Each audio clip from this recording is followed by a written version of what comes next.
What's going on, everybody? It's your boy Bryce with the Real Squad. Hope you guys are having a nice weekend. Me, it's going pretty well. Just got back from seeing Black Adam. Let's get right into the review. So I'm mounted up.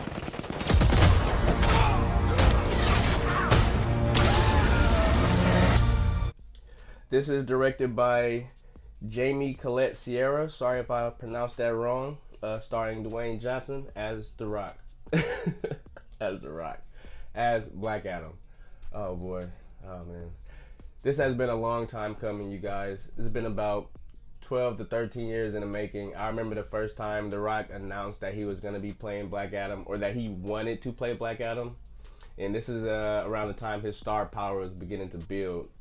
And then maybe a few years ago, it was a popular Instagram artist who goes by the name of Boss Logic, who dropped a picture of what it would look like if The Rock played Black Adam. It's gonna be a lot of that during this.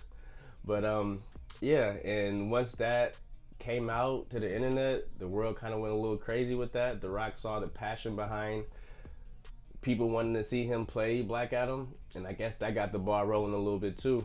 And as his star power started to build, it brought us here today. And now we have the Black Adam movie. Now, starting off, I will say this.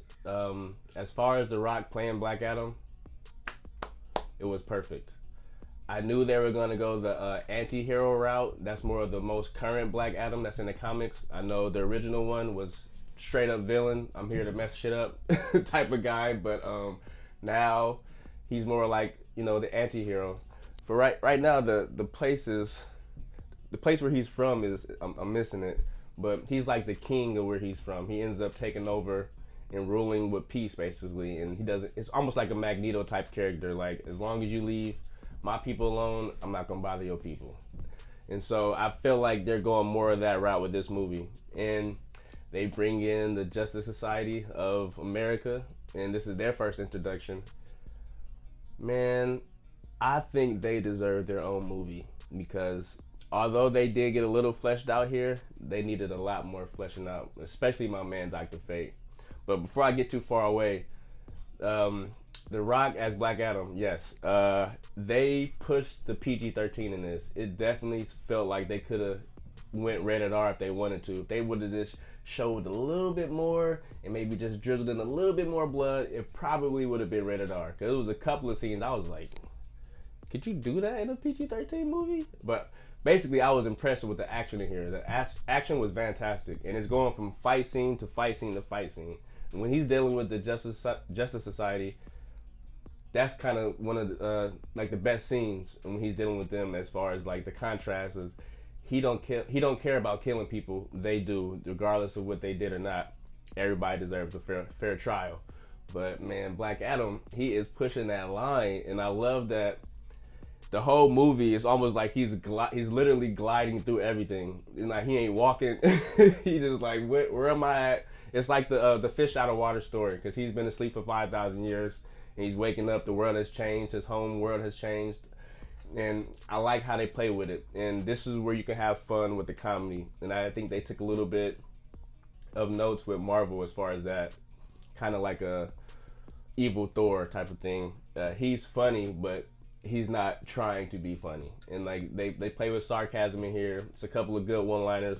There's gonna be a lot of one-liners from Black Adam, and I feel like a lot of this is on purpose. They do it kind of cheesy on purpose, and it's like his introduction. So I wasn't expecting it to be super deep, too crazy as far as storyline. I just wanted to see Black Adam kicking some butt and him having a nice intro into the DCEU. And I felt like, me personally, going in expecting that, I definitely got that, so I left out of there very, very happy.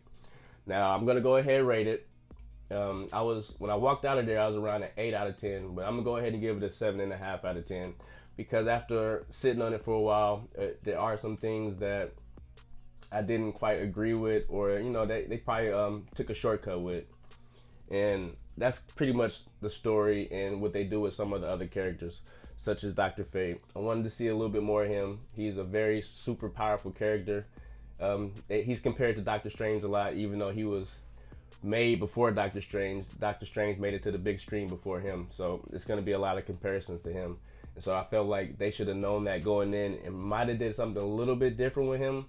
But hopefully in the future we can see a little bit more of the Justice Society. And Dr. Fate's helmet is passed around usually, so even though Pierce Brosnan did an amazing job, I wouldn't be surprised if they swapped him out for a younger Dr. Fate, but hopefully not, because shoot, Pierce Brosnan was killing it. He was definitely one of the standouts too, even though, like I said, The Rock pretty much carried the whole movie.